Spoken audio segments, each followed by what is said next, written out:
Good evening students, मैं सोनिया साहब sir फिर से एक बार आपका अपने यूट्यूब चैनल पर स्वागत करती हूँ।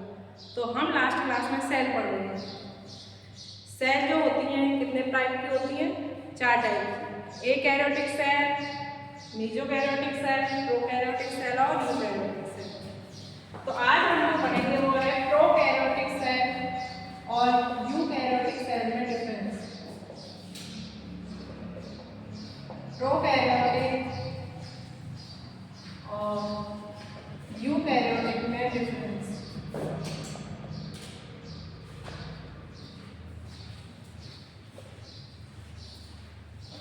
तो हमने पहले ही पढ़ चुके थे। प्रोकैरियोटिक जो सेल होती है उसमें न्यूक्लियर मेम्ब्रेन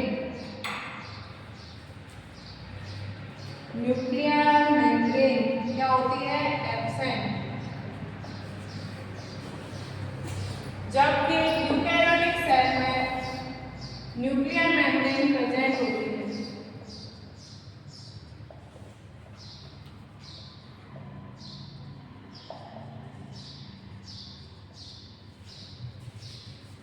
दूसरा डिफरेंस क्या था? प्रोकैरियोटिक सेल में हिस्टोन प्रोटीन एब्सेंट होती है, जबकि यूकैरियोटिक सेल में हिस्टोन प्रोटीन प्रेजेंट होती है। ये हम लास्ट क्लास में पढ़ चुके थे दोनों डिफरेंस। थर्ड डिफरेंस जो है प्रोकैरियोटिक सेल में membrane bound cell organelles absent. इसका मतलब है झिल्ली युक्त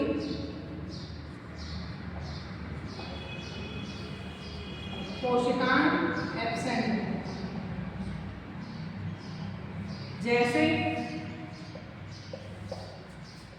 क्लोरोप्लास्ट,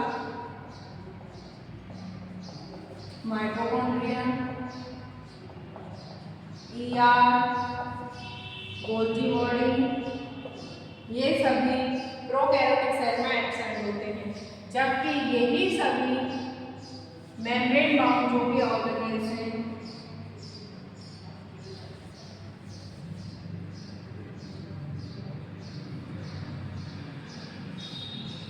ये यूकैरियोटिक सेल में प्रेजेंट होते हैं। ये सब एब्सेंट जबकि यूकैरियोटिक सेल में प्रेजेंट होते हैं। इसका मतलब माइटोकॉन्ड्रिया, क्लोरोप्लास्ट,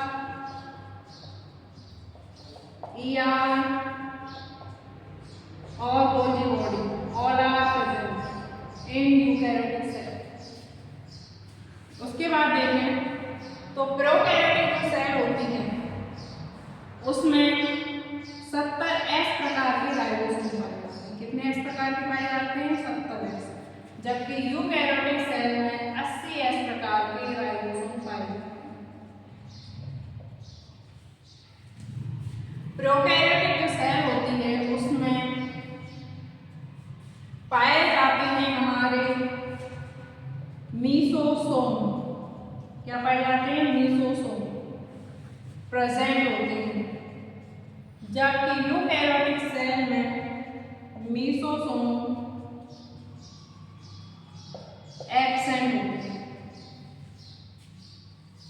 इसके बाद अगर हम एग्जांपल देखते हैं तो प्रोकैरियोटिक सेल का एग्जांपल है बैक्टीरिया,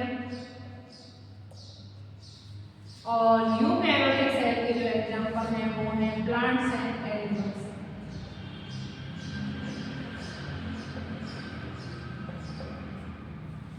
तो देखा जाए प्रोकैरियोटिक सेल में न्यूक्लियर मेम्ब्रेन एब्सेंट होती है, जबकि यूकैरियोटिक में न्यूक्लियर मेम्ब्रेन प्रेजेंट होती है।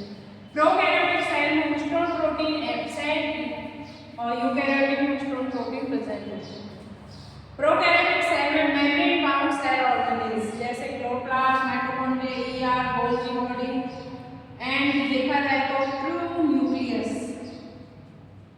ये सब एब्सेंट होते हैं। जबकि यूकैरियोटिक सेल में ट्रू न्यूक्लियस प्रेजेंट होता है। उसके बाद प्रोकैरियोटिक सेल में 27 प्रकार के राइबोसोम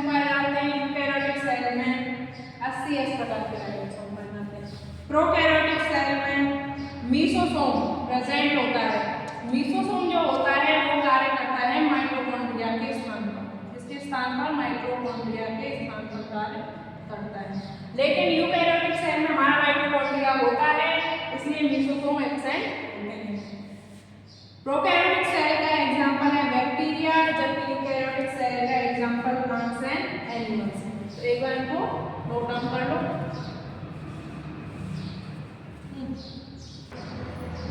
तो हमने अभी प्रोकैरियोटिक और यूकैरियोटिक सेल में डिफरेंस देख लिया, लेकिन एक इम्पोर्टेंट फैक्ट है जो प्रोकैरियोटिक सेल के बारे में। प्रोकैरियोटिक सेल में न्यूक्लियर मेम्ब्रेन, जो पहले ही बता चुकी हूँ, न्यूक्लियर मेम्ब्रेन एब्सेंट होती है। तो प्रोकैरियोटिक सेल में जो न्यूक्लियस पाया जाता है उस न्यूक्लियस को कहते हैं हम न्यूक्लियोइड। क्या कहेंगे न्यूक्लियस को? न्यूक्लियोइड। न्यूक्लियोइड भी कह सकते हो, इसे कहते हैं जीनोफोर। अगर हमसे पूछा जाता है जीनोफोर कौन सी कोशिका में पाया जाता है, और उसमें ऑप्शन दिए हो सकते हैं प्रोकैरियोटिक, एकैरियोटिक, मेसोकैरियोटिक एंड यूकैरियोटिक, तो कौन सी कोशिका में पाया जाएगा? प्रोकैरियोटिक।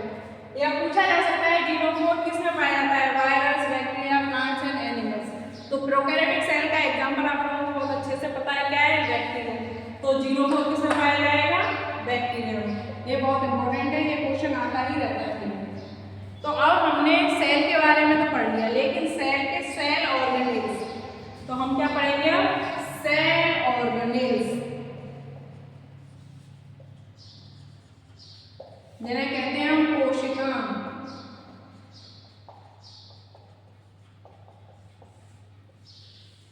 सेल में जो भी चीजें पाई जाती हैं उन्हें सेल ऑर्गेनेल्स कहा जाता है। पहले एक डायग्राम के थ्रू देख लेते हैं, उसके बाद वन बाय वन सारे हम सेल ऑर्गेनेल्स को पढ़ेंगे।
देख लीजिए, ये हमने एक सेल बनाई है, सेल। तो सबसे बाहर जो सेल में होती है वो होती है सेल वॉल। क्या होती है सबसे बाहर? Cell wall. इसी के बारे में हम सबसे पहले पढ़ेंगे। सेल वॉल के नीचे जो मेम्ब्रेन होती है वो होती है सेल मेम्ब्रेन। क्या होती है? Cell membrane.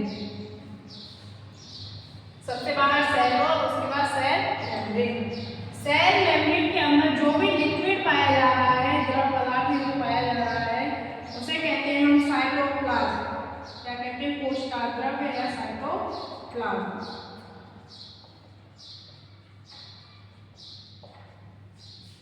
अब कोशिका के जो सेंटर में पाया जा रहा है, गोल संरचना दिख रही है, उसे कहेंगे हम न्यूक्लियस।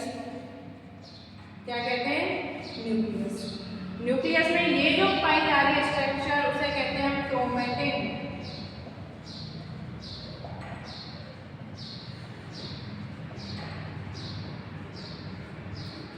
ये है न्यूक्लियोलस, जिसे कहते हैं हम केंद्रिका। इसके अंदर जो डॉटेड संरचना है उसे कहते हैं हम न्यूक्लियोप्लाज्म। ये सब हम न्यूक्लियस में पढ़ेंगे। ये सब किसमें पाए जा रहे हैं? हमारे न्यूक्लियस। न्यूक्लियस से अटैच एक झिल्ली पाई जाती है जिसे कहते हैं हम ER। क्या कहेंगे? ER। और ER के ऊपर एक स्ट्रक्चर पाई जा रही है जिसे कहते हैं हम गोल्जी बॉडी। क्या कहेंगे? Golgi body.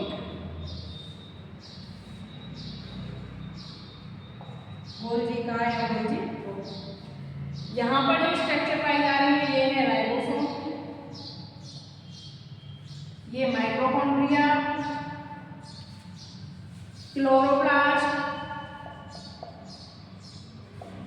ये है वैक्यूल, और इसमें कुछ और स्ट्रक्चर पाई जाती है जिन्हें कहते हैं हम लाइसोसोम।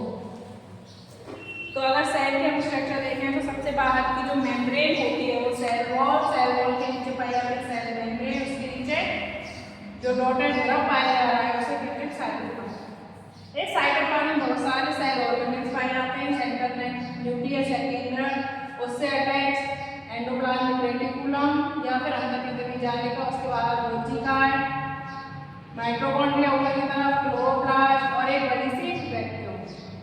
उसके अलावा छोटी छोटी स्ट्रक्चर लाइसोसोम आदि पाए जाते हैं। जहाँ सेल वॉल पाई जाती है इसका मतलब ये सेल जो है वो कौन सी सेल है? प्लांट है एनिमल? जहाँ सेल वॉल पाई जाएगी वो ऑलवेज कौन सी सेल होगी? Plant cell. इसके अलावा प्लांट सेल का और कैसे पहचान सकते हैं क्योंकि इसमें क्या पाया जा रहा है? क्लोरोप्लास्ट और वैक्यूल। आगे हम पढ़ेंगे एनिमल सेल और प्लांट सेल में डिफरेंस। तो ये प्लांट सेल है, तो ये मेनली देखो आप प्लांट सेल में क्या क्या पाया जा रहा है? Cell wall, cell membrane, ribosome, mitochondria, chloroplast, lysosome, ER, Golgi body, nucleus, nucleolus, chromatin, nucleus, vacuole और क्लोरोप्लास्ट। अगर इसी प्लांट सेल में से हम क्लोरोप्लास्ट को रिमूव कर दें, सेल वॉल रिमूव कर दें, वैक्यूल को बहुत छोटी सी बना दें या हटा दें, तो ये जो सेल बन जाएगी वो बन जाएगी एनिमल सेल। कौन सी सेल बन जाएगी? Animal cell. तो आगे हम देखेंगे एनिमल सेल और प्लांट सेल में क्या डिफरेंस होते हैं। लेकिन आप एक नॉर्मल सेल देख लीजिए जिसमें ये जो सारे कोशिकाएं उपस्थित हैं वो सभी के सभी पाए जाते हैं। तो इसके आगे पहले इसको देख लो, आप एक बार नोट डाउन कर लो। उसके बाद हम पढ़ेंगे पहला सेल ऑर्गेनेल, सेल वॉल। क्या पढ़ेंगे? Cell wall.